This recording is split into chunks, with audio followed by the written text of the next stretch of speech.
The banner was still up when I drove past on Tuesday morning. Annual Harvest Festival. This Saturday. Same spot on Main Street where it had hung every November since I moved here 6 years ago. I work remote now, so I don't get into town much during the week, but I'd been looking forward to the festival. My sister was visiting from Portland with her kids, and I'd talked it up. The pie contest, the craft booths, the terrible cover band that plays in the gazebo. Small town stuff, but she wanted that for the boys. Friday afternoon, I got a text from my neighbor Carol. "Did you hear about tomorrow?" I hadn't heard anything. She sent a screenshot from the town Facebook page. Just one line from the mayor's office account, posted at 11:47 a.m. The Harvest Festival scheduled for November 18th has been canceled. We apologize for any inconvenience. No explanation. The comments were already piling up, confusion mostly. A few jokes about the mayor sleeping in. Someone asked if it was a safety issue. No response from the town account. I called the community center. Got voicemail. Tried the mayor's office. Same thing. It was past 4 p.m. on a Friday, so maybe everyone had left early. Still felt weird. Saturday morning, my sister and her family showed up around 9. I'd already told her it was canceled, but we decided to drive into town anyway. Maybe grab breakfast at the diner, walk around. The boys were restless from the drive. Main Street was empty. I mean completely empty. The banner was gone. All the street closure signs that usually go up Friday night, not there. The gazebo in the town square had nothing set up. No stage. No vendor tents being assembled. No trucks unloading. The diner was closed.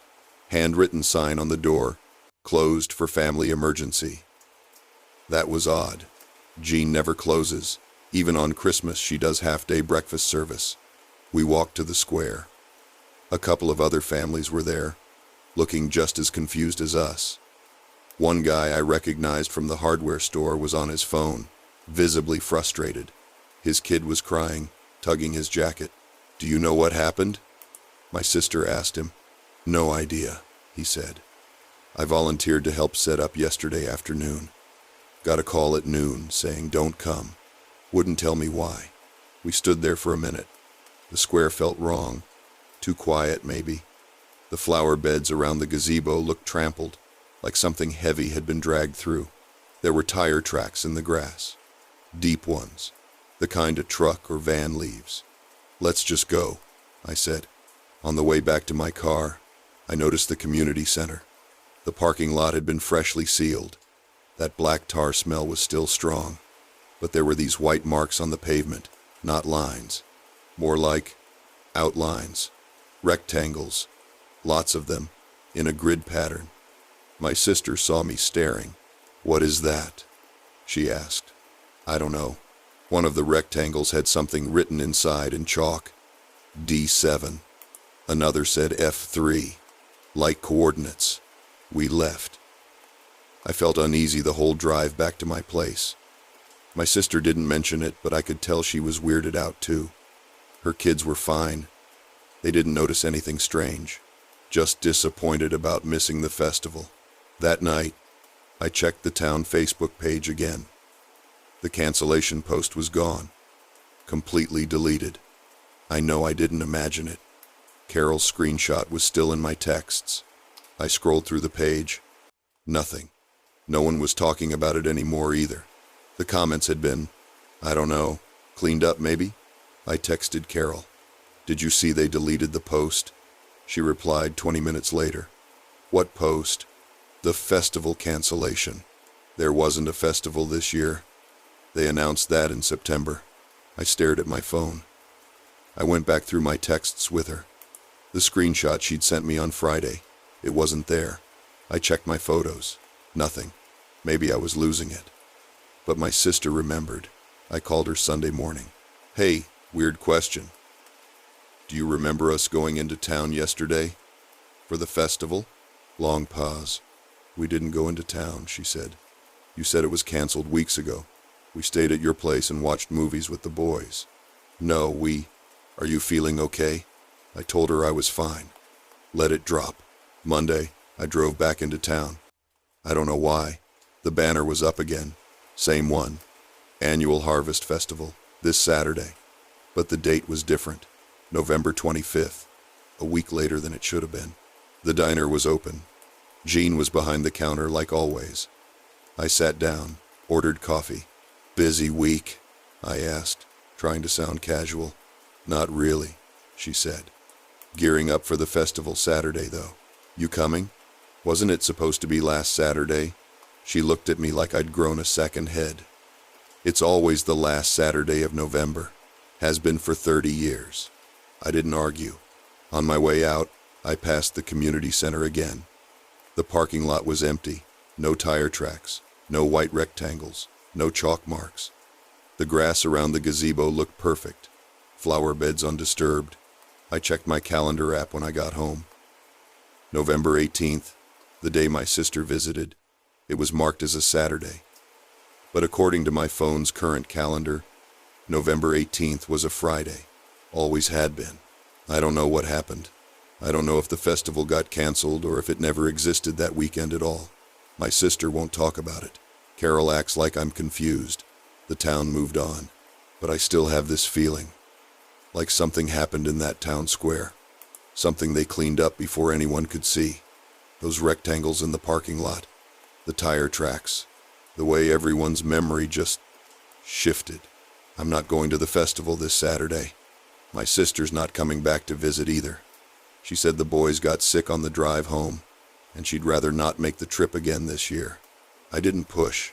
Sometimes I drive past the square. It looks normal, but I can't shake the feeling that I'm not supposed to remember what I saw, and that everyone else has already forgotten.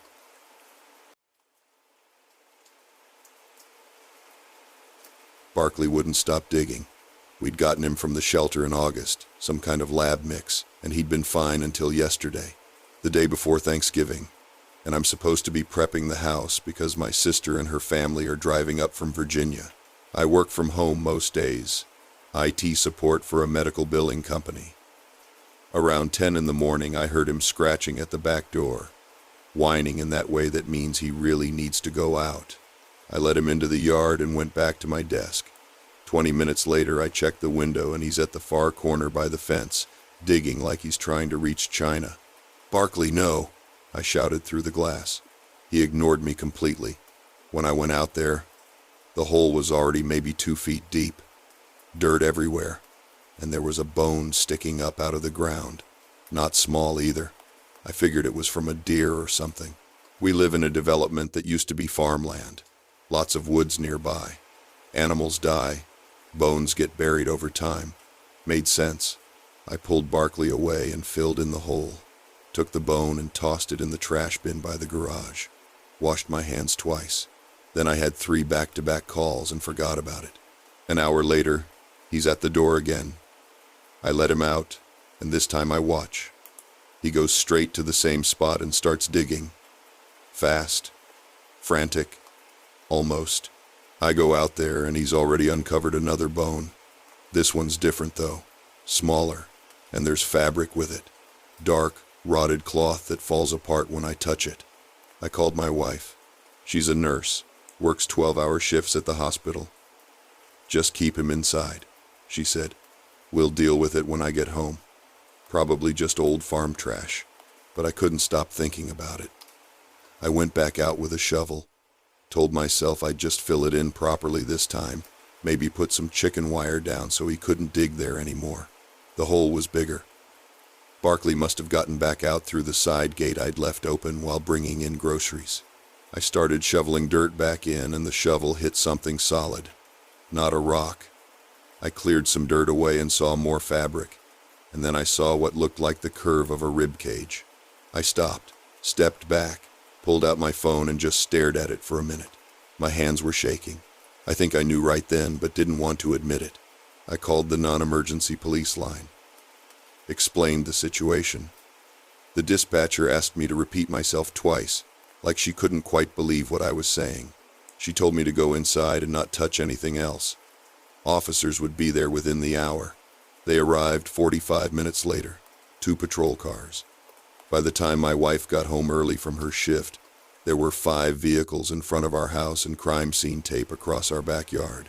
Neighbors were standing in their driveways, watching. Mrs. Chen from next door came over to ask if we were okay. I didn't know what to tell her. The officers brought in someone from the county. A detective, I think. She was polite but serious. Asked how long we'd lived here.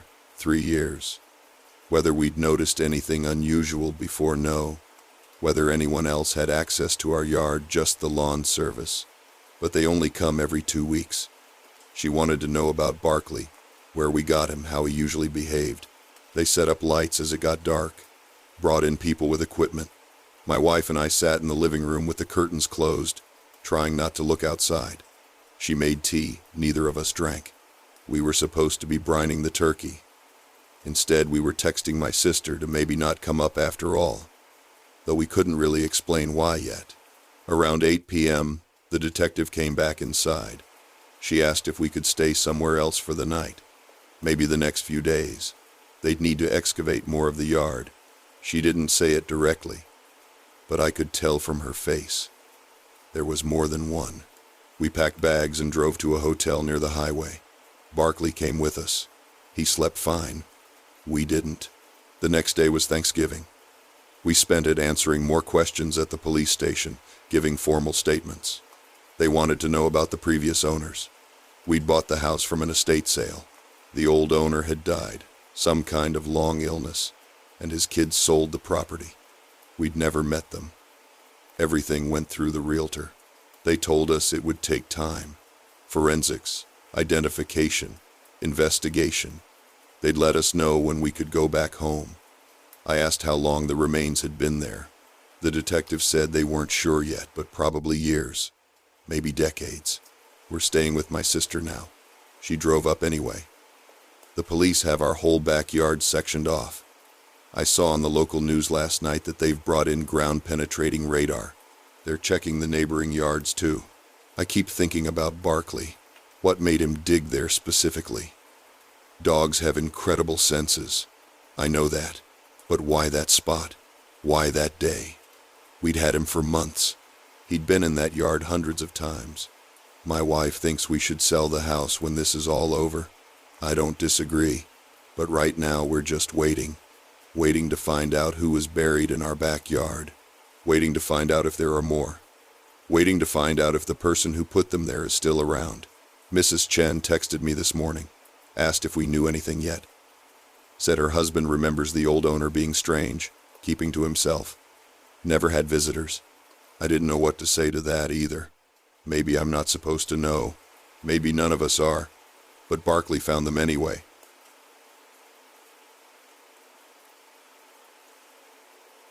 The announcement came through the town Facebook group at 4:47 p.m. on the Wednesday before Thanksgiving.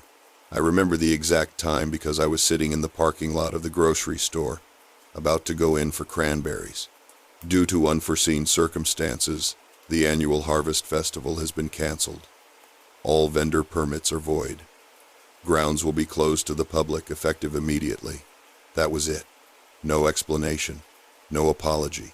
Just those 2 sentences from the Parks Department account. I work part-time at the library, and we'd been planning our booth for months.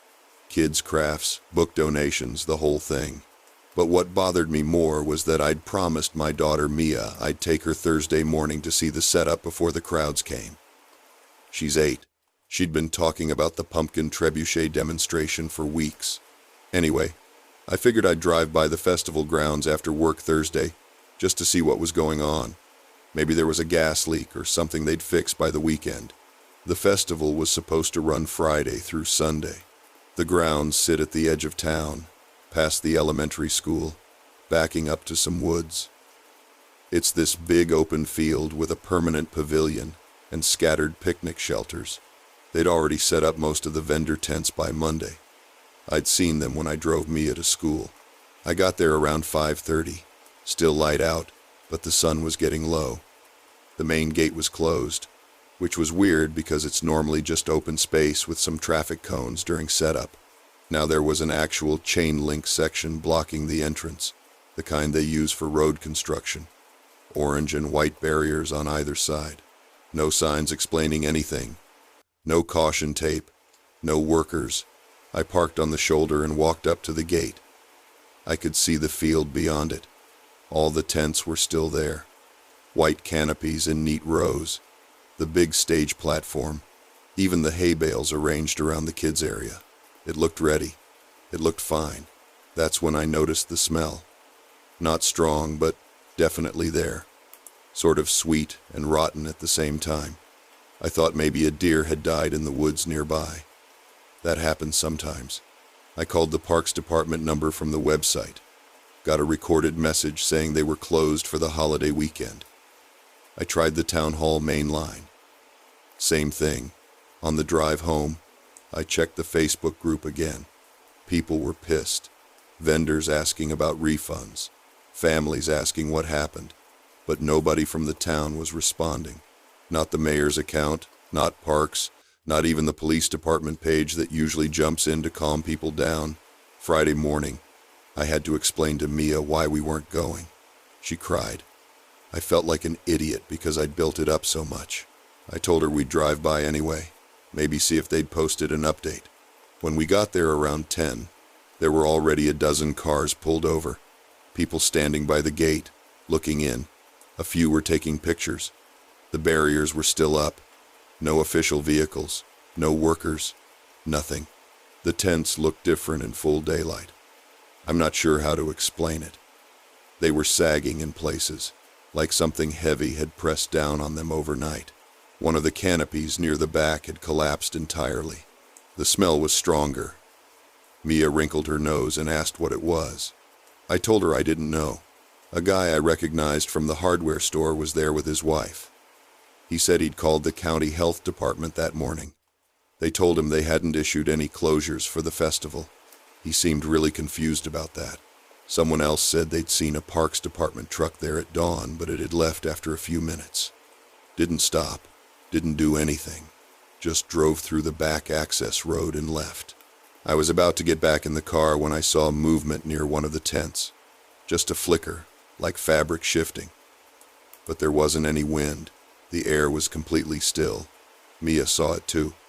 She grabbed my hand and said she wanted to leave. I did too, honestly. Something felt wrong. Not just the cancellation or the smell or the lack of explanation. It was the way the whole field looked. Too still, too quiet. Even the birds weren't making noise.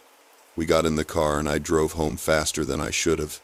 That afternoon, someone posted in the group that they'd climbed the fence and walked into the field. They said the grass in the center, around the stage area, was dead. Not brown like dormant winter grass. Black. Like it had been burned, except there was no char, no ash.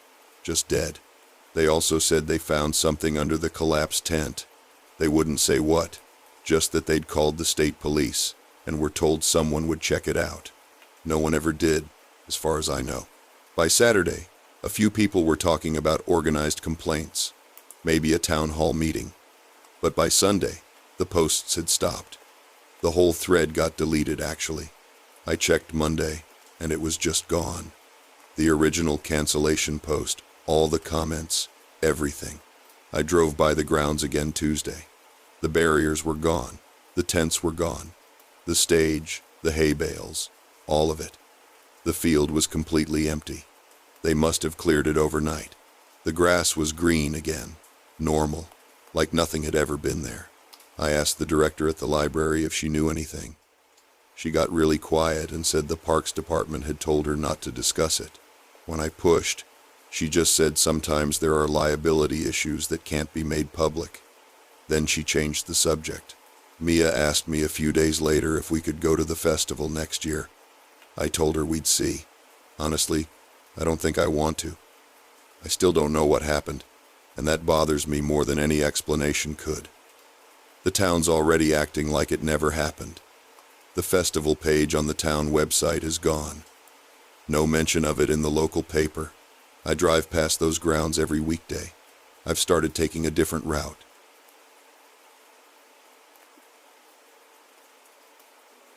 The silver Volvo was already there when I got home from work, 5:15 on a Tuesday.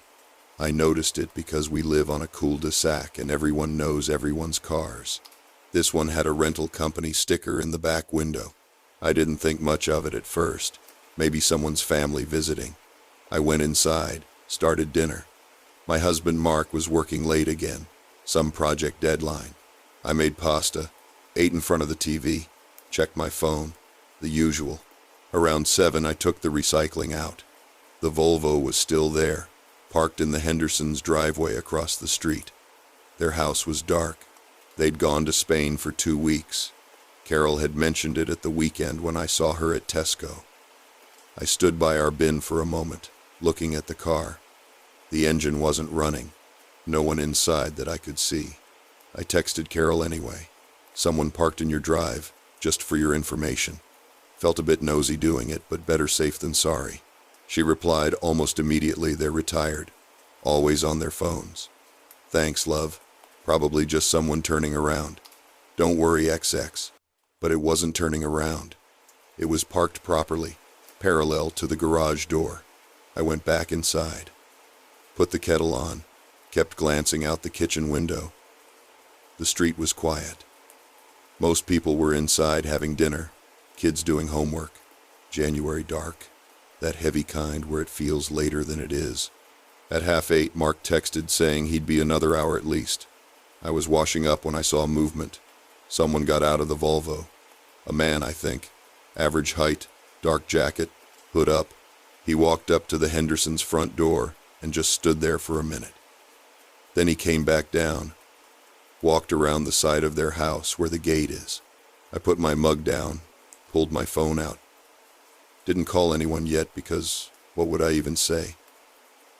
Could be a tradesman Carol forgot to mention, but he was in their back garden now. I couldn't see him anymore, but I knew the layout identical to ours. Our bedroom window looks out over both back gardens. I went upstairs, turned the light off, stood by the curtain. He had a torch. I could see the beam moving around their kitchen window, then the conservatory, methodical, like he was checking each room. Then the light went out. I called Carol. It rang 4 times before she answered. Sounded echoey like she was in a restaurant. I told her what I'd seen.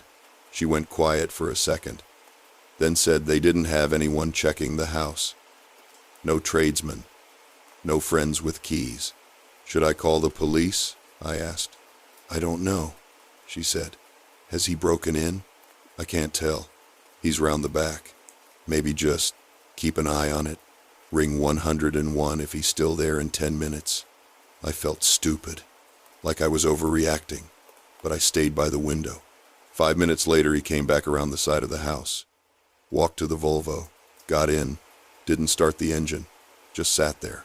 I called 101, told them the situation. The woman on the phone was polite but not urgent. Said they'd send someone when they could, but unless there was an active break-in, it wasn't priority. Fair enough, I suppose. She took my details, the address, the car registration I'd written down.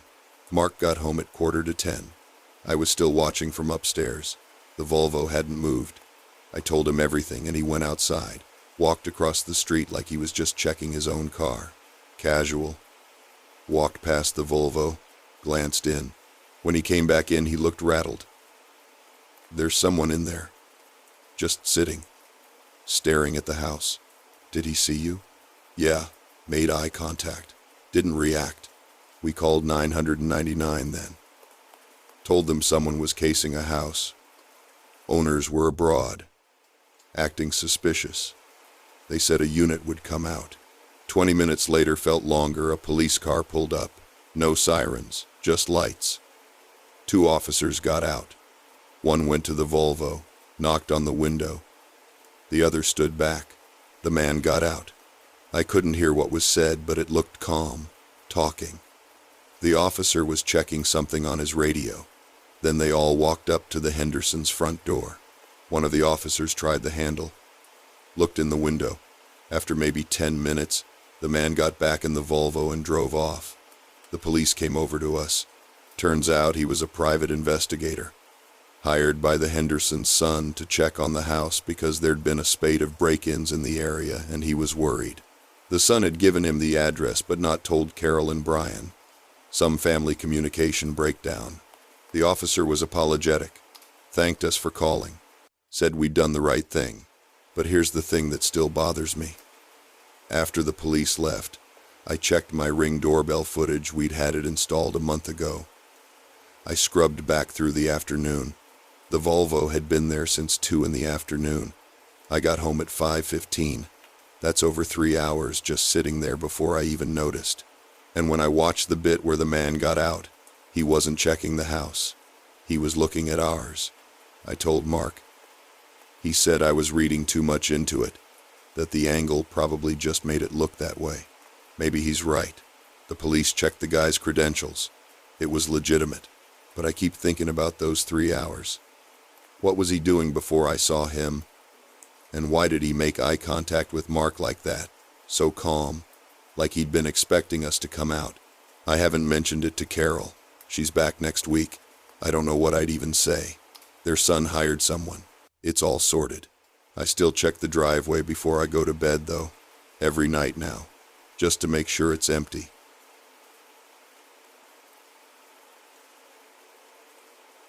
The doorbell rang at 8:47 on Thanksgiving morning.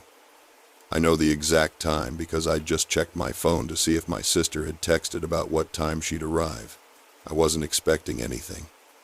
The turkey was already in the oven, and I'd picked up the last grocery items 2 days before. Through the peephole, I saw a delivery driver walking back to a van, already pulling away from the curb. On the doormat sat a white bakery box, the kind with the window on top. Tied to the string was a small tag, just one word in neat handwriting. Sorry. I stood there for a minute, confused. Maybe my sister had ordered something as a surprise?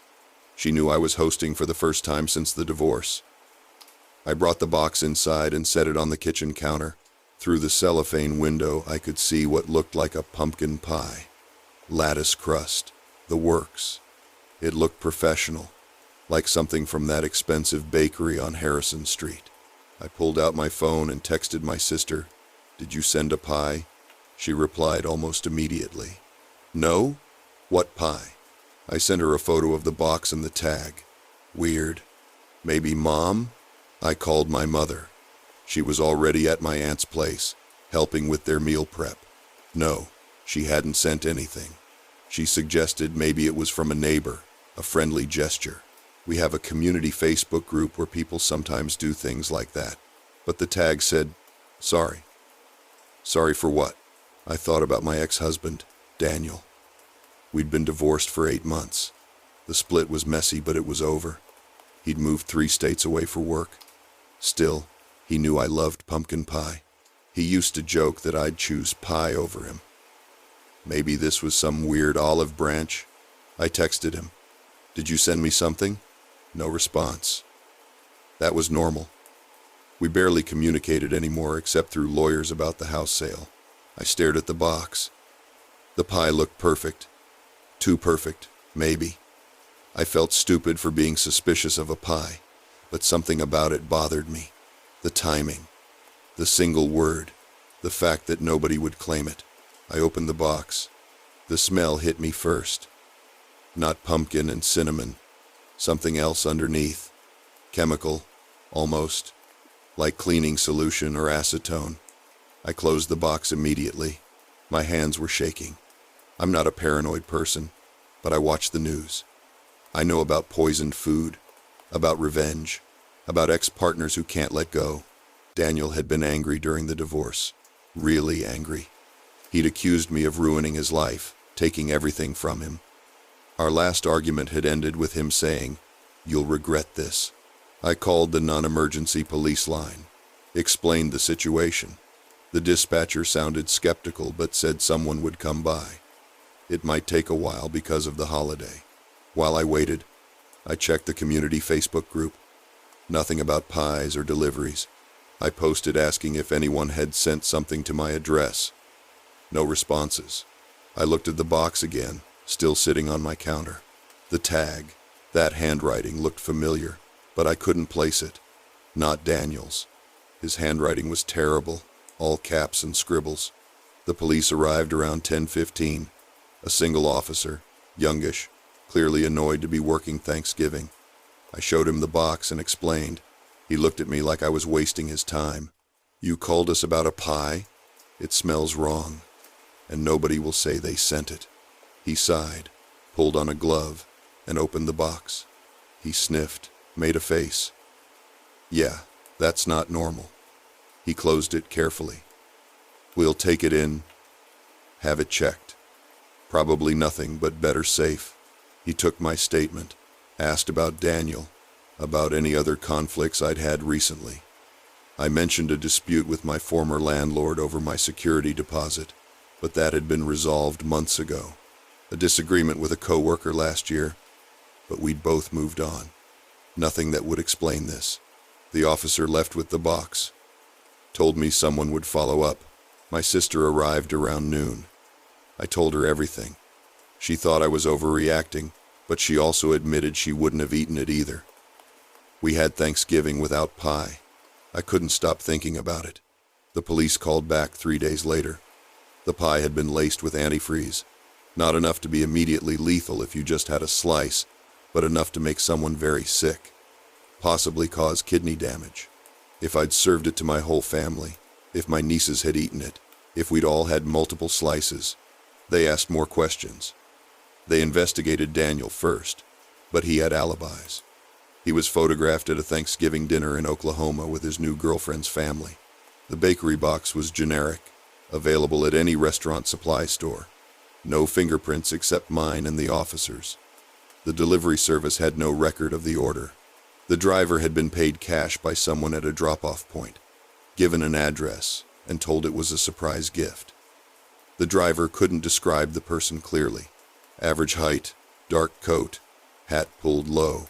They checked my coworker, my old landlord, anyone I'd had conflict with in the past 2 years.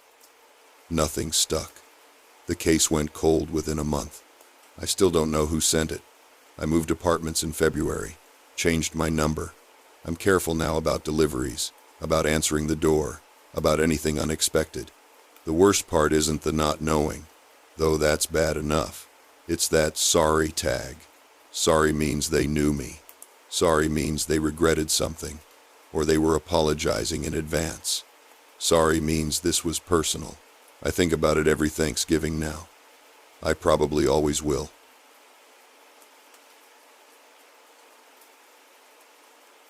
The rental cabin smelled like pine cleaner and old wood when we got there Wednesday afternoon.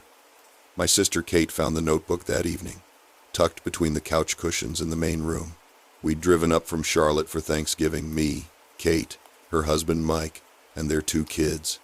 The cabin was one of those family-style places you book online. Sleeps 8, has a fire pit out back. We'd never been to this one before, but the photos looked decent, and it was available. Kate held up the notebook at dinner. "Someone left this," she said. It was one of those composition books, black and white marbled cover. She flipped through it. There's writing in it. Looks like journal entries from last Thanksgiving. Mike said we should leave it alone, maybe give it to the property manager in the morning. But Kate was already reading bits out loud. The handwriting was neat, small.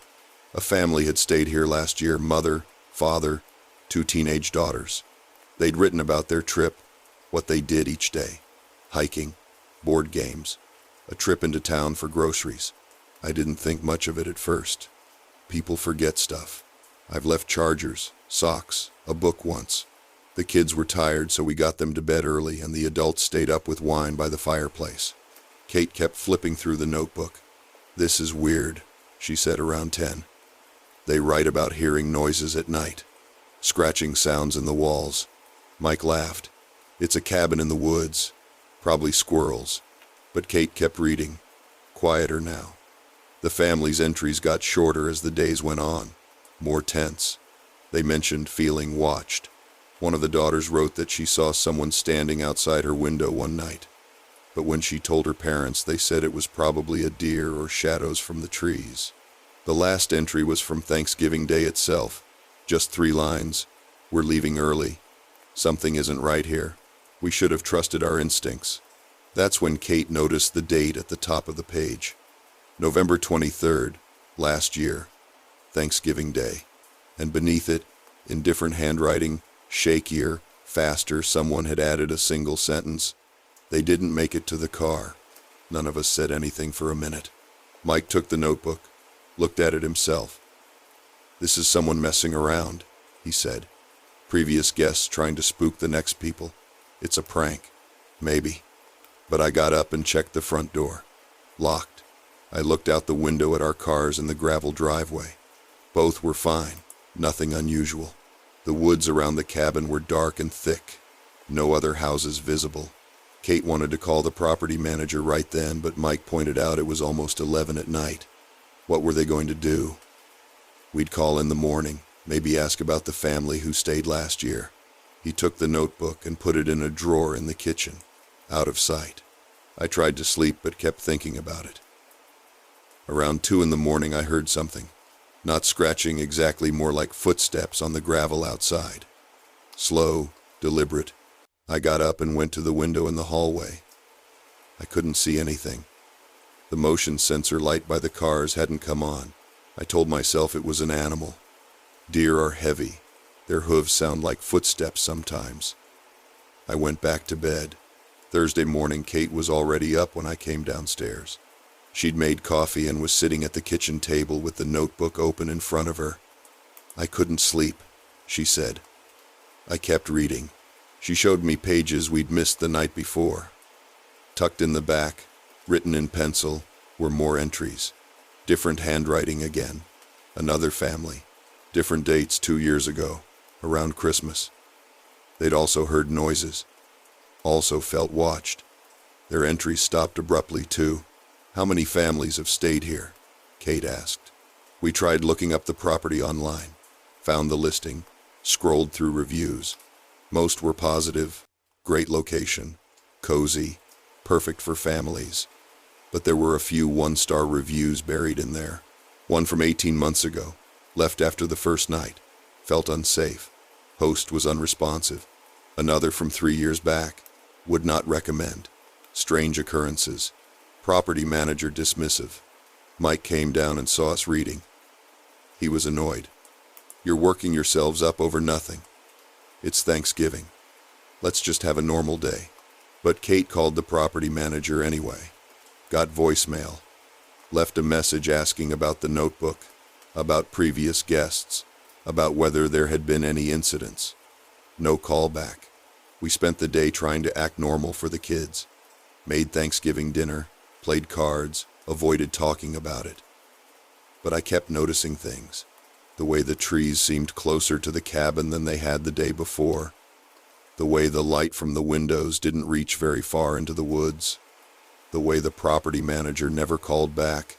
That night, after the kids were asleep, Kate found one more entry in the notebook. On the very last page, written in the same shaky handwriting as that final note. "If you're reading this, you should leave now. Don't wait until you hear the footsteps. Don't wait until you see the shapes in the trees. Just go." Underneath, someone, maybe the same person, maybe not, had written, "But you won't. None of them do." We packed up the cars at 6 in the morning, told the kids we were cutting the trip short because of weather. It wasn't true, but we didn't care. Mike drove fast down the mountain roads and none of us looked back. I still have the notebook. Kate gave it to me before we split up to drive home. I don't know why I kept it. Maybe because I want proof it was real, that we weren't overreacting, or maybe because I'm supposed to leave it for the next family. I haven't decided yet.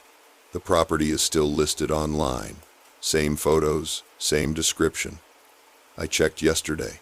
5-star review posted 2 weeks ago. Perfect getaway. Very peaceful. I don't know what to do with that information.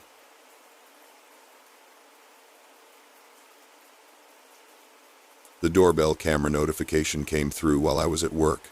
My wife texted me a screenshot. A large cardboard box on our front step. No delivery van visible. She said she'd bring it in when she got home from picking up the kids. I didn't think much of it. We order stuff online constantly.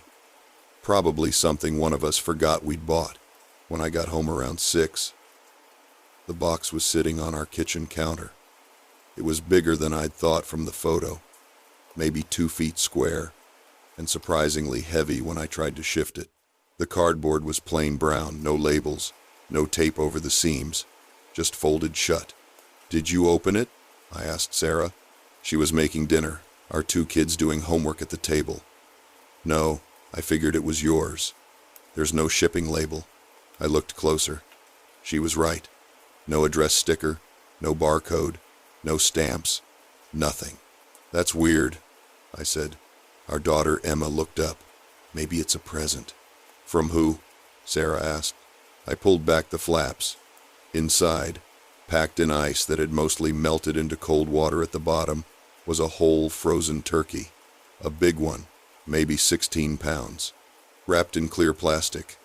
The kind you'd get from a butcher, not a supermarket. We all just stared at it. "Is it Thanksgiving?"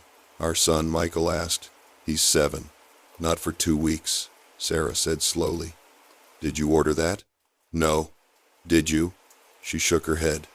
"I would have told you. That's expensive." I lifted it out. The plastic was professional, vacuum sealed.